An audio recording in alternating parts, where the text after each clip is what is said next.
What is the replacement of the Khilafah?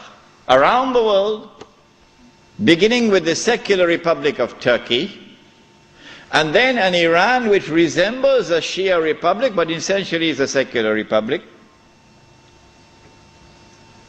And then the secular Republic of Pakistan, which of course has now become the American Republic of Pakistan. And then in 1933, the Republic of Saudi Arabia, but they're parading as a monarchy. But it's actually a secular state, because it has all the trappings of a secular state. A secular state has territorial sovereignty. The state of Saudi Arabia has territorial sovereignty. A secular state has citizenship. Once upon a time when I went to Mecca, I was Muslim. And the only difference between me and my fellow Muslim who was resident in Mecca was that I was Musafir and he was Sakin. Other than that, we're the same. But now, I am a foreigner. If this is not bid'ah, I should change my name. I am now a foreign national, and they are Saudis. And all the oil that Dajjal discovered underneath the soil belongs to them. They own it. So what about Abdulaziz ibn Saud's proclamation that this entire land belongs to the world of Islam? That's forgotten. That's why they hate me for reminding you of these things. The entire world is now embraced, the entire world of Islam is now embraced by the modern secular state. Now let me say to you before I leave Australia, any Muslim, whenever I talk on two subjects, a lot of people now begin to behave strangely towards me. But while it pains my heart, it will not change me, because I do not teach Islam to please people. I try to do it to please my Lord. When I talk on the subject of riba, some people begin to hate me. Yeah, it doesn't matter. When I talk on this subject also, when a Muslim pledges his allegiance to the modern secular state and to its constitution, which declares that Allah is no longer Al-Malik, no longer Al-Akbar, no longer Al-Hakam. The state is now Al-Malik, Al-Akbar and Al-Hakam. And the state can make halal what Allah made haram. When a Muslim pledges his allegiance, and you've got to do that to get citizenship. Oh yeah. Can't get a US passport without pledging allegiance. When you do that, you commit shirk. If you don't believe me, no problem. No problem. When you reach the grave, then you will see. When a Muslim goes and votes in the elections to constitute the government which will preside over this shirk, you enter into shirk. But if you don't believe me and you want to go and vote in the elections, I am not stopping you. So don't let there be any bad blood between us. I'm not stopping you. But when you enter in the grave and you find that you've entered into shirk, do not plead ignorance. That's all. Stand up like a man and take it on that day. This is now the universal shirk that the Prophet ﷺ had prophesied. He said the time would come when shirk will be everywhere, it'll be so difficult to recognize it. However, as difficult as it would be to recognize a black ant on a black stone on a dark night. So if you did not recognize it before this lecture, don't be surprised, but now you know. This universal secular state is now used to embrace all of mankind, including the world of Islam, in political globalization. So that eventually you have one government over all of mankind. Eventually the Jews will now rule the world using that structure. That's about to happen. We already made significant progress towards that day.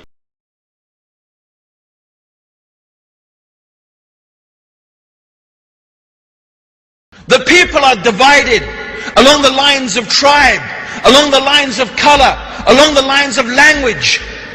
Even more absurd and even more ridiculous. It's insane. I think we Muslims are in a collective state of psychosis because we're proud to belong to a country that was a map drawn by the non-Muslims 40, 50 years ago. How insane is that? Zindabad, Pakistan. Zindabad, Pakistan. Pakistan is a country that was put there by the British. Maps drawn on the line. Egypt, Libya, Tunisia, Morocco. Lines drawn on maps by the French, by the Italians, by the British. Dividing us up into nations. And now we are screaming fanatically, rallying behind some flag that didn't even exist 100 years ago, ready to fight for it and die for it. This is madness. This is sickness. This is something so far removed from what Allah revealed to Muhammad sallallahu alayhi wasallam. It's nothing but hizbiyah. It's nothing but another form of tribalism, of partisan spirit, about which the Prophet sallallahu alaihi wasallam said, whoever calls for asabiyah, whoever calls for tribalism, and whoever fights for asabiyah, for tribalism, then they call and they fight and they die the death of Jahiliyyah. They die and they fight and they call for the death of ignorance, the time of ignorance. Yet these are the lines upon which we are divided. Nationalistic lines, tribalistic lines, sectarian lines. Yet Allah warned us in the Quran, many times in the Quran, about the danger of dividing into sects and groups. Indeed, He said, Allah subhanahu wa ta'ala said to the Prophet sallallahu alayhi wasallam, as for those people who divide their deen into sects, the meaning of which is, as for those people who divide their deen into sects, you have nothing to do with them in the least. Their reckoning is with Allah subhanahu wa ta'ala. And in the Quran, Allah likened those people who divide the religion into sects and into groups. He likened them to the mushriks. And indeed it is one of the quality and the sifat and the attributes of disbelievers, that they divide the deen into sects. They divide the religion into groups. Each one rejoicing in the part that is with them.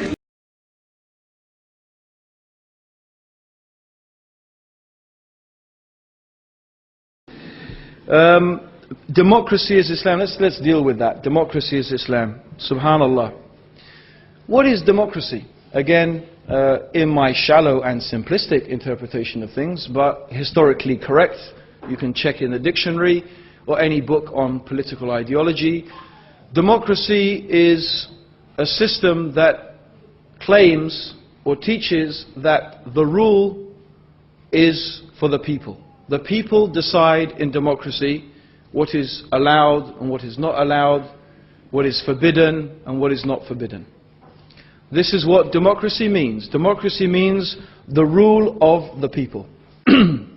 Anyone who knows what democracy is, anyone who knows the meaning of democracy, knows that that's what it means. So, how can democracy be Islam? Because Islam teaches that the rule is for Allah. That Allah is the sovereign, Allah alone has the right and the authority, God alone has the right and the authority to decide what is halal and what is haram, what is good and what is evil. Therefore, whoever attributes and whoever claims that people have that right has made shirk with Allah subhanahu wa ta'ala. In fact, democracy is nothing except pure shirk and kufr of the highest order. It is shirk and kufr. So this is like saying kufr is Islam. Shirk is Islam. Subhanallah. Democracy has nothing to do with Islam, and Islam, walhamdulillah, has nothing to do with democracy. Democracy is a system where any evil can be made allowed. Any evil, you name it. You name the evil. It can be not only made allowed, it could be made obligatory. Homosexuality. Homosexuality can be made not only legal, if they wanted, you could have compulsory lessons in homosexuality, if they wanted, in a democratic society, if enough of them decided. Is this Islam? Does Islam allow you to vote in and out the laws of Allah subhanahu wa ta'ala? This is what is the meaning of democracy. The sovereignty is with the people. Islam says the sovereignty is with Allah. What Allah made haram is haram, and what Allah made halal is halal, and it does not change. It stays the same. This is Islam. If some people say, oh, we have shura in Islam. Shura is shura. It's not democracy. Shura is shura. It's not democracy. It's a different thing. Shura is when a few, a very few, 5 or 6 of the most knowledgeable and pious and trustworthy people amongst the Muslim community come together, 5 or 6 of them, maybe a few more, maybe less, to decide who should be the next Khalifa. This is nothing to resemble democracy whatsoever. However, I'm glad someone brought this up, because this is a perfect example of the Coca-Cola Muslim mentality. People who have become so infatuated with the West. They look at the West, oh the technology, oh the this, oh the West, the West, the West. It's so, they've become so infatuated and so embarrassed about their religion that they now have to say that look, we have democracy. You see, Islam has democracy. It's called shura. Think about it like this. Imagine we lived in a time, imagine now, we lived in a time where there was this civilization, powerful civilization, with powerful technology, economically, militarily dominant. And their system was prostitution. They had a system of prostitution. If a man wanted to go with a woman, you know, he visited a prostitute. That was it. That's all they had, prostitution. And that was the accepted norm. And they said, this is the way, prostitution is the good way, it's civilized, it's this and that. You see the woman, she gets paid and, you know, she gets looked after and, you know, she's not exploited and, you know, there you go, you see, it's justice. And you uncivilized people and so someone comes along and says, we Muslims, we've got prostitution too. It's called nikah. You see, the woman, we get married to her and we give her mahar, a dowry, we pay her some money. We've got prostitution as well. Yes? Why not? Why not? Because what? Because you're so affected by someone, you want to say, we've got democracy? Islam does not have democracy. Either the person who said this does not know what democracy is, or they do not know what Islam is. One of the two things. Or the worst thing would be that they know what democracy is, and they know what Islam is, but they still say this. May Allah protect us. Subhanallah.